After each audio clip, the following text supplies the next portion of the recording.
जय जय श्री राधे। श्री सद्गुरुदेव भगवान की जय हो। नाम जप के 5 सत्य जो आपका नज़रिया बदल देंगे। आपने कभी शांत बैठकर भगवान का नाम जपने या ध्यान करने की कोशिश की है और पाया है कि आपका मन पहले से भी ज़्यादा अशांत और विद्रोही हो गया है? आप अकेले नहीं हैं। यह एक बहुत आम अनुभव है। अक्सर लोग इसी मानसिक कोलाहल से घबराकर अभ्यास छोड़ देते हैं, ये सोचकर कि उनसे ये नहीं हो पाएगा। लेकिन क्या हो अगर हम आपको बताएं कि ये संघर्ष, ये बेचैनी और ये बुरे विचार असल में आपकी हार नहीं बल्कि आपकी आध्यात्मिक प्रगति के गहरे संकेत हैं। ये अनुभव बताते हैं कि आप सही रास्ते पर हैं। आइए इन 5 हैरान करने वाली सच्चाइयों को हम जानते हैं, जो नाम जप के प्रति आपका नज़रिया हमेशा के लिए बदल देंगी। नंबर 1, ये जलन अच्छी है, ये आपके पाप जला रही है। नाम जप की शुरुआत में मन में होने वाली बेचैनी या जलन असल में एक बहुत ही सकारात्मक संकेत है। इसे एक शक्तिशाली दवा की तरह समझें। जब हमें कोई गंभीर रोग नष्ट करवाना होता है तो हम कड़वी से कड़वी दवा भी खाते हैं, भले ही वह शरीर में गर्मी पैदा करे। हम इस असुविधा को सहते हैं क्योंकि हम जानते हैं कि यही दवा हमें ठीक करेगी। ठीक इसी तरह नाम जप की ये शुरुआती जलन हमारे भीतर जन्मों से जमे हुए पापों और नकारात्मक कर्मों के रोग को जड़ से खत्म कर रही है। ये प्रक्रिया उन चीज़ों को जलाकर राख कर देती है जो हमें लंबे समय से कष्ट दे रही थी। सबसे महत्वपूर्ण बात ये है कि ये जलन हमेशा नहीं रहती। ये एक अवस्था है जो बदल जाती है। यदि आप इसे धैर्य से सह गए तो यही जलन धीरे धीरे प्रभु के लिए एक गहरे भावनात्मक रुदन में बदल जाएगी। हे प्रभु, आप कब मिलोगे? दूसरा, गंदे विचार आना भी एक सकारात्मक संकेत है। ये बात सुनने में थोड़ी अजीब लग सकती है, लेकिन अगर नाम जप के दौरान आपके मन में गंदे या नकारात्मक विचार बढ़ गए हैं तो ये इस बात का सबूत है कि अभ्यास काम कर रहा है। यहाँ दृष्टिकोण में एक सूक्ष्म लेकिन शक्तिशाली बदलाव की आवश्यकता है। भजन में बैठने पर गंदे विचार आ नहीं रहे हैं, बल्कि भीतर जमा हुई गंदगी बाहर निकल रही है। इसकी तुलना एक शांत दिखने वाले सरोवर मन से की जा सकती है। जब कोई मतवाला हाथी भगवान का नाम उस सरोवर में उतरता है तो तल में जमा सारा कीचड़ और गंदगी सतह पर आ जाती है।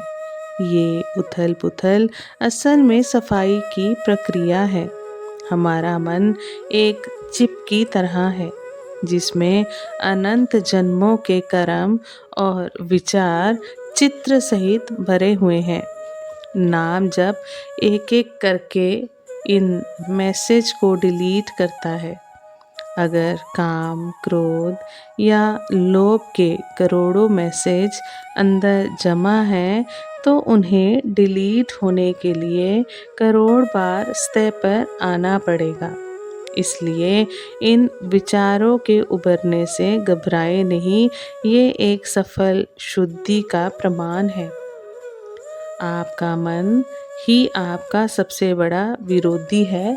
तीसरा नंबर, आध्यात्मिक मार्ग पर आपका सबसे बड़ा और चालाक दुश्मन कोई और नहीं बल्कि आपका अपना मन है।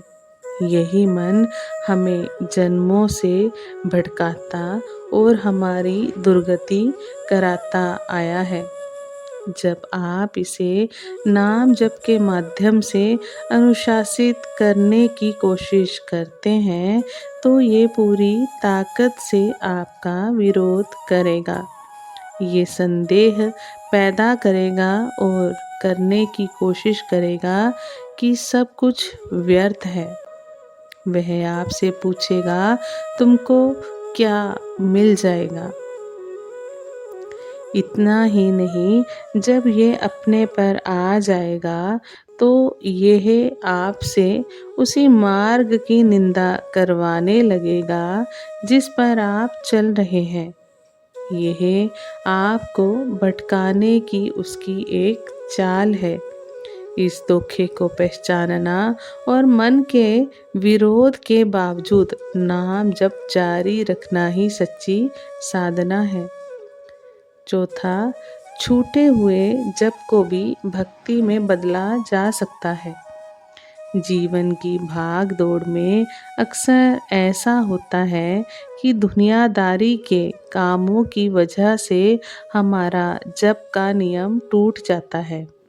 ऐसे में अपराध बोध महसूस करने के बजाय एक बहुत ही सुंदर समाधान अपनाया जा सकता है।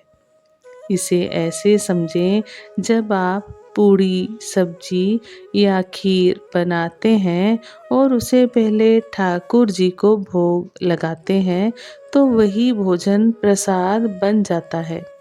उसे ग्रहण करने से न केवल आपकी भूख मिटती है बल्कि आपको कृपा भी मिलती है और आपके दुखों का नाश होता है।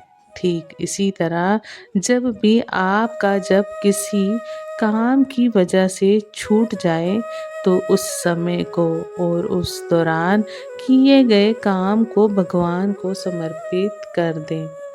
यह सरल सा भाव आपके उस संसारिक कर्म को भी भक्ति और पूजा में बदल देता है।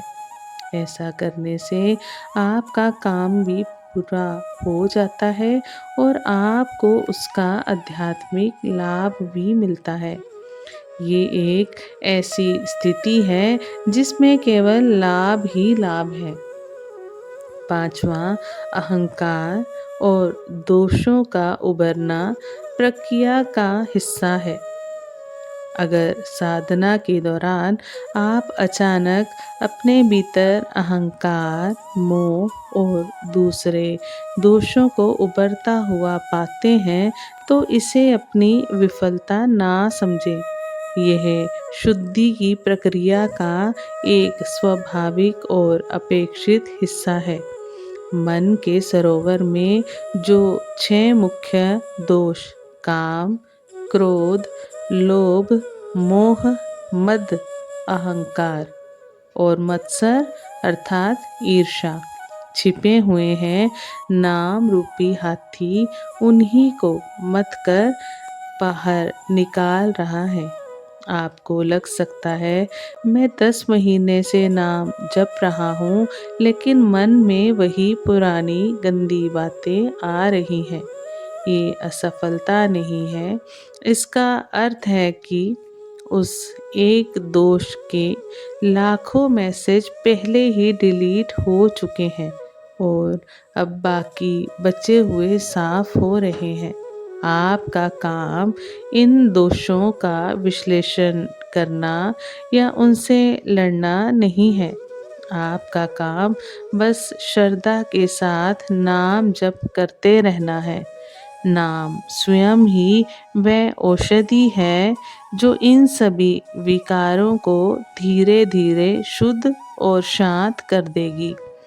निष्कर्ष, नाम जप का मार्ग अक्सर विरोधाभासी लगता है। जिन अनुभवों को हम सबसे बड़ी बाधा समझते हैं, जैसे मन की जलन, गंदे विचार या अहंकार का उभरना, वे असल में सच्ची प्रगति के सबसे शक्तिशाली है संकेत होते हैं। ये संकेत बताते हैं कि दवा काम कर रही है और भीतर की गहरी सफाई हो रही है। और याद रखें, ये मार्ग केवल जलाने वाला ही नहीं है। नाम भगवान आनंद भी देते हैं और कृपा के क्षण भी अनुभव कराते हैं। हमें बस अपने अभ्यास में बने रहना है। आप सभी वैष्णव जन को श्री हरिवंशी श्री सद्गुरु देव भगवान की जय हो। जय जय श्री हरिवंश।